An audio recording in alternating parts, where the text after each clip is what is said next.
बिस्मिल्लाहिर्रहमानिर्रहीम। Dear students, active voice and passive voice में हमारा आज टॉपिक है स्पेशल केस नंबर 16। इसमें हम जेरेंड यानी कि आईएनजी फॉर्म के हवाले से कुछ बात करेंगे।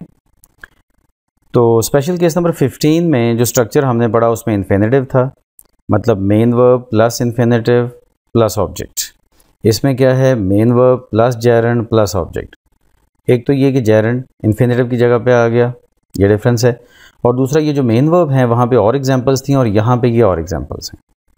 ठीक है, तो advice, insist, propose, recommend, suggest वगैरह या इनके कुछ सिनोनिम्स अगर आ जाएं मेन वर्ब के तौर पर और बाद में जेरेंड और फिर उसके बाद ऑब्जेक्ट हो, तो हम इसका मेथड पैसिव वॉइस का क्या रखते हैं, ये हमारा आज का टॉपिक है।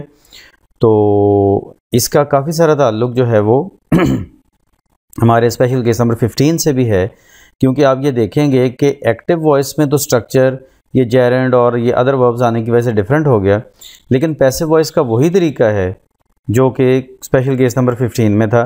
ज़रा एग्जांपल देखें। She advised finishing the job. Advised इनमें से मेन वर्ब कोई आ गया, इनमें से एक, फिनिशिंग जेरेंड आ गया, द जॉब ऑब्जेक्ट आ गया। लेकिन तरीकाकार पैसिव वॉइस का वही है।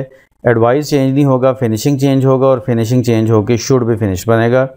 She advised that the job should be finished. बिल्कुल सेम पैटर्न है, दैट भी वैसे ही ऑब्जेक्ट दैट के बाद आ गया और शुड बी फिनिश्ड आ गया। ठीक है, मतलब 15 और 16 में पैसिव वॉइस बनाने का मेथड सेम है, बट इसमें जो एक्टिव वॉइस का स्ट्रक्चर है वो डिफरेंट है। ठीक है, तो आई होप कि आप इसको पॉइंट आउट कर लेंगे।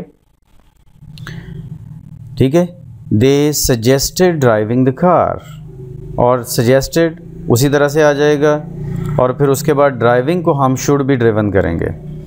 दे suggested that the car should be driven. बिल्कुल ऐसे ही they advise taking the exams at a later date. तो they advised that the exam should be taken at a later date. At a later date तो वो एक extra चीज़ है ना, वो तो एंड पे उसी तरह ही आ जाएगा। बाकी सारा स्ट्रक्चर आपने समझना है। They advise taking the exam at the later date, तो टेकिंग शुड बी टेकन में चेंज होगा। They advise that the exam should be taken at a later date. ठीक है, द एग्ज़ाम ऑब्जेक्ट है तो वो उसी तरह दैट के बाद आ गया। जैसे मतलब पूरे सेंटेंसेस में सब में वही कुछ हो रहा है, कोई डिफरेंस नहीं है। ठीक हो गया जी।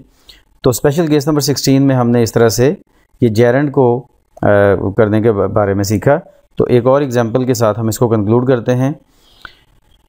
क्वेश्चन आ गया है, did they suggest climbing the mountain from the side.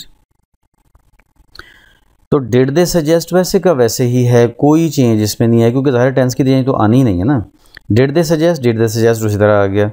That the mountain should be climbed from the side, और बस फ्रॉम द साइड। अब देखिए ना, क्लाइंबिंग का शुड बी क्लाइंब्ड आ गया, बाकी सारा वैसे का वैसे। मतलब इन सब चारों एग्जांपल्स में आपने देखा है, या कोई भी इस तरह का सेंटेंस आ जाएगा, यू विल सी कि इसमें हम हमेशा एक ही पैटर्न से चेंज कर रहे हैं, कोई इसमें चेंज नहीं है। तो इसके साथ ही आज हम स्पेशल केस नंबर 16 को कंक्लूड करते हैं। नेक्स्ट लेक्चर में मिलेंगे। अल्लाह हाफिज़।